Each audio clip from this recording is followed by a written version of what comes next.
Hello and welcome to what I believe is my fourth and final knitting podcast. I created this podcast to document my challenge of busting through some of the whips that I found on my living room floor.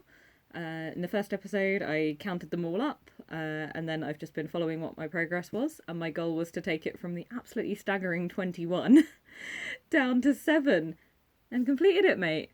And the eagle-eyed amongst you might notice that I had been doing these as updates every 2 weeks, but after my last one, this is actually only a week later. I've completed it and I'm done, and I just thought I'd do this final wrap up of the ones that I've completed, what's still outstanding, and anything that I've started new, because I have one new project. I've not badly got castanitis or anything, but I just thought I'll bring it and I'll show it because I think it's going to be a fun one to do as well. After this, I'm also still planning on doing project vlogs for whenever I feel like it, so there'll still be things going up, but just right now, this is the last one that's going to be in this format. So as before, finished objects, work in progress, and new acquisitions, new yarn, anything like that. I'm going to do that as like a new whips thing. So first one is this. This is my parquet floor jumper. It's essentially like a sports bra, isn't it? Like it's short, it's where a bra band would go. But it works, it's done, and it's covering enough of my torso to count.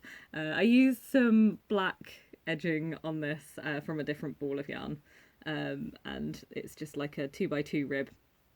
All of the individual panels are a 10 stitches wide, and then as long as the colour change was. And this is what I'm calling the zombie side. I've also got like a clean side on the inside. So this is all reverse stockinette. It's just the back of the work. So the other side is like a plain stocking stitch with invisible seams. Well, mostly invisible seams. But it hasn't got this visible seaming. And I did all of the seams in pink to really highlight them. And yeah, this is the cool side. The other side is fine. Like, it's good and it'll work really nicely as a layering piece. If I was one of those girlies that wore the dungarees and they had the sports bra under it, it would be really good for that, but that's not my style. So I think like the other way around is just going to work well with other outfits. I don't know. I've only just finished it. I don't know how I'm going to wear it. But I do know... I'll show you the back as well, actually, because I did that as a deep V. And that was like... yeah, you can see. And so that was my method of being able to essentially get... as much clothing as I could out of this 100-gram ball of yarn that I'd already like cut up. But this was quite good, and I really like the way that it fits. I like the way that the negative ease went, because I'm not very busty. I don't have to do a lot of shaping. So I did the underside. I've got like the triangles like I mentioned before, so it's all rectangles, and then I've got like 4 triangles either side to then like smooth it out. I've got one on the back as well where it's slightly wider to like bring it in on the edge. I don't know how visible that's going to be. It's about there. And then the rest of it's just rectangles that are sewn together. But I only needed to be 70 stitches wide in total, like only 7 panels. And it's a 4-ply, and it's on like 3.5mm needles, or maybe just 3mm needles. And I wouldn't necessarily think to make like a whole jumper like that, but I really like the way that it's stretching over the body. So I am thinking that maybe I'll do either this kind of format again, where maybe I make some of the panels a bit bigger, and use a whole ball of yarn rather than just like 100 grams that I'd already made a pair of socks out of and cut half out of and stuff. That this is probably inspiring future projects. Yeah, so I like the way it fits. I like the way it's sort of sucking in. And I still have the idea for the bigger panels that are maybe sort of the equivalent of 20 stitches wide, or maybe a 15 or something like that, that then covers more traditionally down the arms and over the whole body. But I'm thinking that this is going to be super useful we're just going into Halloween, and I'm doing the same contract as we did before at the zoo, and it's going to be lots of evening work outside, and we're outside all night regardless of the weather. And I know that particularly I've been prone to getting like a bad chest sometimes. When I get a cold, it's very much on the chest now, where it never used to be before. And keeping my chest warm seems to be a really effective way of not letting that get bad or not letting it get worse. So I'm thinking it's going to be a really great piece to put in under some other items. Because it is made of wool as well, it's going to be a really nice piece to have covering that part of my chest, while then just still being underneath some other bits. So that's one thing. The other knitted piece that I finished is this grey waterfall cardigan. Pretty happy with how this came out. I ended up making the sleeve slightly short, but I don't know, there's something quite nice about that. And where the yarn's kind of an Aran yarn, it's got a little bit more kind of structure to it. So despite the fact that it's fairly unstructured, it's got like a little bit of that structured 3/4 sleeve kind of professional look about it. So yeah, it's a waterfall cardigan, and I put in a little bit of blue just around the edge as a crochet border. And I'm really glad I did that. That's just, I think it elevates it a lot. So yeah, just another grey crochet, just another grey knitted waterfall cardigan. It's still not perfect. I'm somewhat on the way of like trying to find the perfect one. Full sleeve, probably slightly longer in the back. Basically, I just gave up because I was bored. Well, that's not fair. Like I just didn't knit long enough. The front kind of hangs quite nicely, but I think, because this is an Aran weight yarn as opposed to a double knit, I think it needs to be that double knit to get that proper like drapey drape, or even some sort of like 4-ply with 6mm needles. Who knows? Either way, it's done. It's just another piece in my wardrobe, and I like it. It's not groundbreaking. It feels like a neutral basic, but I like that because I wear those a lot, and so I think it'll just blend in seamlessly. I'll be able to wear it a lot, and it's just like another piece, and it's got like the ability to be a bit cozy if I want to like pin it. Otherwise it can just sit open. So that is complete, and that's had a couple of wears out already, even though I only finished it on like Tuesday.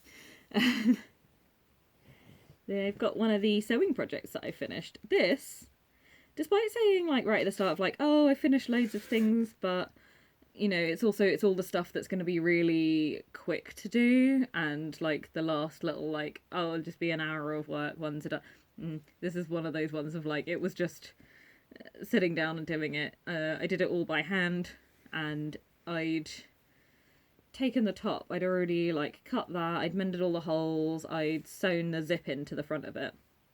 And then the trousers that I'd made just didn't work. So it was just sorting out the trousers.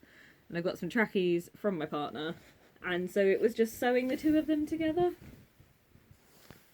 And this is my like winter casual onesie for when I need to wear clothes and I need to obviously be dressed. I'm not just like walking a dog or whatever. I'm needing to look like I'm in clothes. So I can't wear like a dumb pyjamas onesie. But also I don't want to get dressed. Because I've had some depression days. So it just involves zipping yourself in. It can be over the pyjamas. It can just be over nothing. It can be over underwear. I have a winter onesie that looks like a suit, so this is just a way to not look like I'm wearing a suit on the cash. So this is it. It's nothing wildly exciting. It's just trackies with a jumper. But like the jumper is wool. The colours are nice, and it is just like a chill way to be in the winter and to be comfortable. And I'm not hiding that it's a onesie. So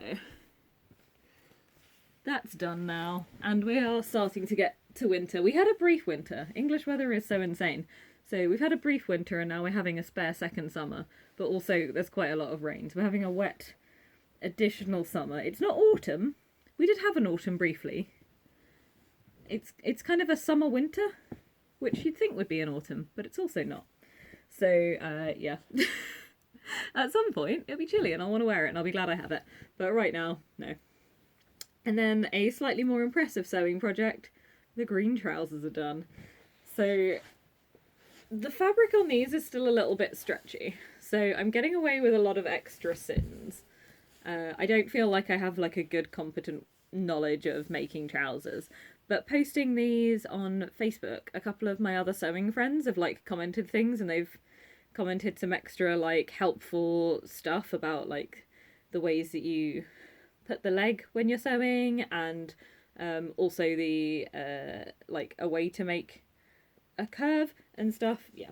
So it's still like a knowledge work in progress, but these are made. They're a bit more shaped than some leggings. They put the closure onto the front rather than the back. I brought them in because they were a pair of trousers before. I've added pockets. One of them is much bigger than the other because I used bits of spare fabric. So we've got like, this one is like this big, which is like a reasonable one, and then this one is like this big, which is insane. So if I want to carry like some straight knitting needles in there, I'm sorted. But yeah, I think they look pretty good. The seams are in slightly weird places. So like the side seam isn't on the side, it's kind of a bit back. And that's particularly obvious with like the pockets, because instead of being there, they're like there. Which I think it's fine, but also it's like something to keep a brain on. I had to pay a lot more attention to the slope for how I was like making these. So like particularly here, it goes like up a lot more. It's probably quite visible from the side that the front is a lot lower than the back, as I think it should be. So I've learnt a bit more about like cutting the front versus cutting the back. And I put some bum darts in. Now the darts I've put in are fucking massive. But yeah. But you know, I think they do the trick. I think they pass as what I wanted them to pass for, which was like somewhat formal trousers. So you could wear them in like a work environment. Because I'm still hopeful that at some point I'll be in an office job and like run away from the circus. No, I'm gonna do both. I'm always gonna do both. I'm gonna do both until I lose a limb or something. So those are my finished objects. So that takes me down not to 7, but in fact to 6. So yeah, not only completed but stretch goal. I've done an additional one. I've still been doing some work on the alpaca skirt, but it's just like I knitted another inch on the back, but the piece is just plain. It's not very exciting to look at. There's no milestones that have been passed or anything. And the long socks that I was knitting, I've done a little bit more. I've not done a lot more. I'm thinking about what I can maybe do that's not necessarily like cable, but maybe they can just sit again for a little bit and wait for me to be in a cabling mood to pick them up again. So it's not a problem. This challenge is over. We can just get back to that ridiculous state. And then the other thing that I've been doing, inspired by my green trouser success, I picked up the tights again and decided I would just go for it. So I've pinned them. I haven't really done any sewing on them, but I've pinned them. I put them on, I put a million pins in, so I can see exactly where everything needs to be done to be like nice and tight. And then I think, because I was struggling to work out how to get it like flat when I was like went to sew it, I think what I'm going to do is I'm going to put them on and essentially sew myself into them. I'll still be able to get out because obviously they just pull up. But yeah, I think I'm going to do it as some like contortionist sewing situation. I'll be fine to like have my leg there and be working around it and stuff. So I think that's my plan for these. And I feel like even with doing it by hand, I'm only looking at like a couple of hours of work. So very doable item. And now I've kind of had the impetus to be like, okay, I'm running out of other stuff to do, may as well do this. I think that these will get done as well. There's 2 items that are untouched. One of those is some orange silk trousers from my friend, and I still have them. And I need to make those into a top for her, which I said I would. Maybe she's forgotten about it. Fingers crossed. And then I can surprise her with it. She'll be like, oh, I forgot, rather than her sitting around going like, damn, I gave that to her ages ago. Because she did, but whatever. She can't wear them anyway, so it's just waiting for them to be something new. And the Iron Maiden all over 80s style colour work jumper that I was making, I have not got any further with the designing process of that. I think it will just be a case of sitting down and doing it, making sure I've got some good light, but it's doing the face, and obviously that's quite important, and then the lettering, which could also be quite tricky, but it'll get done at some point. There's no deadline. It's not like the making a dress for the Taylor Swift concert thing that I'm going to. Like, They're touring again next year, but again it's going to be in the summer, so I'm probably not going to want like a big heavy jumper. It's fine. I'll see tribute bands a million times between then and now. Something else just to kind of follow on is that in my last thing of like acquisitions, I showed all of these gifted spindles that I had, and I have been using one. I went to spinning group yesterday for a little bit, only for like the last little bit, and tried this one. It's the first support spindle I've ever tried, and I had a good time. I got some like ridiculous quantities of extra advice and info about what to do and like other ways that I could use it. So I'm still kind of getting to feel comfortable with it, but yeah, this was quite a lot of fun. It's quite nice to be doing some more like down low rather than necessarily needing to pull up, but I then ended up pulling up anyway. Apparently you can pull a lot more sideways. I don't know. But yeah, and this is some of the fibre that I got from the yarn show. This is the Yarn Tings merino and camel fibre. So I thought, new fibre, new spindle, let's use some together. So yeah, I'll probably spin up a little bit more of this, and then I can ply it at some point and have it as like a nice finished bit of luxury yarn. So yeah, and I have a new whip. So this is kind of in like my acquisitions section. I spun some yarn during Tour de Fleece, which if you've watched other videos that I've made, you may have seen, but this is the dog fur yarn. It still smells a bit like dog, not gonna lie. So I've wound up one of them into a cake. I've got two balls for it, and as you can see I've started knitting it. I'm making this for my aunt. I saw a pattern a while ago. She was so excited when I gave her the hat that I'd made her out of like dog fur, and she was so thrilled about it. I was like, I can make her this pattern that I'd seen, which I thought of her with, and I can incorporate some dog fur into it. So it's this one. I'm making the stripy one. I'm still just on the very like bottom bit of ribbing, which is pretty horrible because it's like the size 10 needles, and this yarn really wants something bigger, but then it moves to the 4 mil, which is size 8, so it's not so bad. I'm hoping that like when I'm through this in another like 2 rows, I'll be able to like go up to the bigger one, and it'll be much more comfortable from then. So yeah, I cast this on like 2 nights ago. Friday night excitement. Casting on a new dog fur jumper. So yeah, I'm making this one, and the contrast colour that I'm using is this beige that I found in Stash. It's just acrylic, and then I've got a couple of other ones. I just think the colours go quite nicely together, and this one's got the plainer stitch pattern, and then this one's got the more interesting stitch pattern, but then the plainer yarn. So I think that's going to make a nice piece, and I hope my aunt thinks so too. So yeah, happy whip busting. If anybody is whip busting themselves, hopefully this inspired you to go out and finish some other projects, all 8 of you that are watching. And keep an eye out on this channel for some more vlog style project updates. I don't know if this is going to go out before or after. I've got one for like natural dyeing, which is edited and just not uploaded, so that'll probably go up. Maybe they'll even go up at the same time. So I've got one about like having a go at natural dyeing, and I've got some more project stuff planned with that, and then I'm thinking I'm probably going to like project vlog some of the other things that I've got planned, because my brain will not stop thinking of new ideas in crafting areas and in every other arena. So yeah, keep it sleazy. Bust your whips. Keep as many rubles in a dead rat. You can fit more in there than you realise. And I'll catch you later.